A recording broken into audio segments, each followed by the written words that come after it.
Hi, Ekta. Well, absolutely. For now, it's like so quiet, right, for the market. At that 17,800 mark is where we are seeing a bit of resistance. But Tata Steel is clearly the big stock of the morning, or the afternoon rather. It reported a net loss of over 2,500 crores in the third quarter. The EBITDA missed estimates by a huge margin, while the margins contracted on the back of weakness in the European business. Nigel managed to catch up with TV Narendran, the MD and CEO of Tata Steel, to discuss about the company's Q3 performance. Began by asking him about the pricing trends that the company is witnessing in India as well as in Europe. Listen in.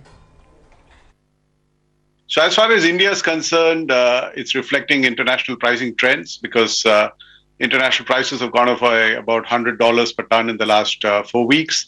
In India also the prices have started going up. So we see month on month prices going up as it did in January. It will continue to do so in February and March because prices had come to a very low level in Q3.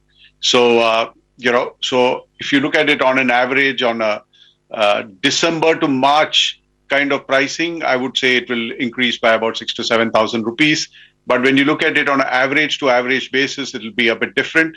Because if you remember in Q3, October prices were high, November it dropped, and December it dropped again, and before it started picking up. So on an average quarter to quarter, we will see prices in India up by about 1,300 to 1,500 rupees per ton across the product mix. Because you should also remember that the auto contracts are at a lower price in H2 compared to H1. So these are things that we need to keep in mind. As far as Europe is concerned, the spot prices have started going up, but you have the long-term contracts which are typically negotiated in December, January. So there, the long-term contract pricing, which is always above the spot pricing, will see a drop. And hence the European realizations for this quarter, we expect it to be about 70 pounds per ton lower than Q3, because it will be more reflective of the longer-term contracts, and the spot prices have not yet caught up with it. So that's the way we see prices. But the cost reductions in Europe will continue because Europe in Q3, while the input cost came down, because we took an NRV loss, you will see that the cost has gone up by actually 31 pounds a ton, Q3 compared to Q2, which was not what the market expected because the market was only looking at the coal and the iron ore prices, but not have that in Q4. So we see costs in Q4 going down by at least 100 pounds per ton in Europe compared to Q3. So you will see the negative EBITDA that we are seeing in Europe in Q3 reduce in Q4. We are not fully out of the woods yet because the demand in Europe is still a bit fragile. Costs are still higher than long-term averages. But India is obviously going from strength to strength quarter on quarter because in India, the demand is strong, the prices are going up, and we've got our Nilachal capacity on track. Okay, all right. Just to clarify that, on the European business, the losses will come down from around this $95 per ton, right? So should we work with a EBITDA loss of close to around, I mean, there was that NRV that you were talking about as well. Give and take everything, does it come down to sub $50 per ton in Q4 at current reckoning? Well, that's what it looks like. But like I said, a lot of moving parts yet in Europe because of the dynamics of gas prices, energy prices, and steel prices. Okay, all right. For the, the other aspect is the coking coal cost. What kind of a relief was seen on coking coal cost, both for India as well as for Europe in Q3 in comparison to Q2? And in Q4, what kind of relief can we look forward to? So if you look at coking coal prices, both Europe and India had a $80 to $90 per ton benefit in Q3 compared to Q2. I'm talking of cost at a consumption level, right? In Q4 compared to Q3, it will be less, maybe about $10, because if you notice, the coking coal prices have actually started going up already because it's reflecting the reopening of the Chinese economy and steel prices firming up. So the coking coal consumption benefit Q4 to Q3 will be about $10 a ton. Iron ore in Europe, we had a $20 per ton benefit in Q3 compared to Q2. It will go up by about $10 in Q4 compared to Q3 because iron ore, which had gone down to about $90 a ton, is today at about $125 a ton. So, but the bigger impact in Europe is going to be the energy costs and the gas prices going forward. Okay, and the India EBITDA per ton then from around, this 10,500 rupees per ton, we could add a little bit to that. That would be basically the increased prices of around 1,500 rupees and maybe some cost benefit as well, given that operating leverage will pick up. You have the export market as well. So do we work with the EBITDA per ton in that vicinity of around 12,500 rupees per ton at current reckoning?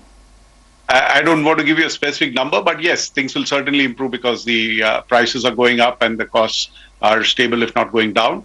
Also keep in mind, Nigel, that Q4 volumes will be higher than Q3 volumes, both in India and in Europe. So we have 500,000 tons of extra volume coming in Q4 compared to Q3. So how far am I off the mark at 12,500 rupees? Not very far off the mark. Okay, all right. Let's focus on the European business then. You know, time and again, when things get a little bit jittery, you need to take some strong stance out there. Are you looking to shut down the business if those discussions with the UK government don't progress? Is that a thought that you'll have considered? So, Nigel, it's obviously a very complex call to take because any decision you take has costs linked to it, right? Yeah. So we are evaluating, obviously, looking at all options. We've got a proposal from the UK government. Let's see what that means and can it work? Because there are two aspects to the operations in UK. One is the capital support required for transition, and the other energy costs.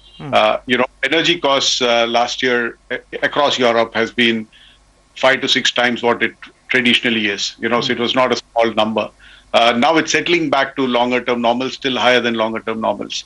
So based on the forecast on energy prices, the commitments the government is willing to make, etc., we make a call going forward. And like I said, all options are costly options, so we need to look at what is the most optimal decision for us as Tata Steel. You're looking at transmission to green steel, and for that you'll require support coming in from the UK government, £2.5 billion, I think so.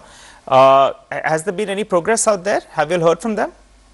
One is that number was speculative. That's not the correct number. The correct number is lower than that. I think the principle of support that we sought from both the UK government and the Dutch government is what other steel companies are seeking from other governments in Europe. I think the principle of support which most steel companies or pretty much all steel companies are asking for is at least 50% of capex support. Okay. And some OPEX support, because when you transition from coal to gas and gas to hydrogen, there's a risk you're taking on terms of input costs. Okay. Coal prices are a bit more, the steel industry knows the coal prices because metallurgical coal prices depend on steel prices. Okay. Whereas gas prices don't depend on steel prices, right? Hydrogen prices will not depend on steel prices. So we are looking at some OPEX support, not just us, steel industry in general is looking at some comfort or stability on input costs when you switch from coal to gas or gas to hydrogen. So these are the two principles of support being sought. Okay. I think the country has already offered some support to some of our peers in Germany. Yes.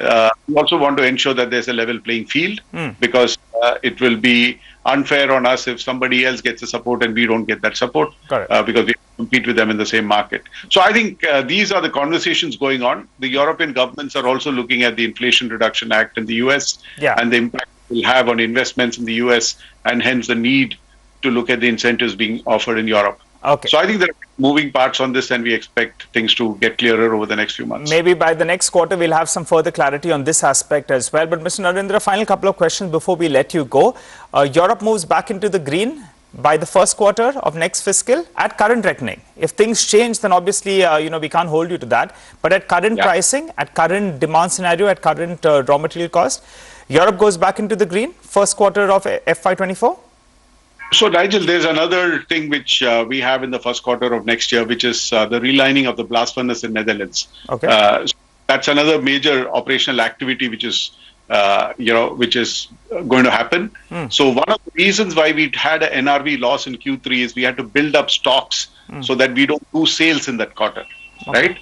We have an unusual kind of sequence of events, between last quarter, this quarter, and next quarter. So I would say these are the three challenging quarters that we will have to deal with, and hopefully we'll have better stability after that. Let me put it that way. So one difficult quarter, the coming quarter, and another one. Hopefully by the first half of FY24, Europe moves into the green.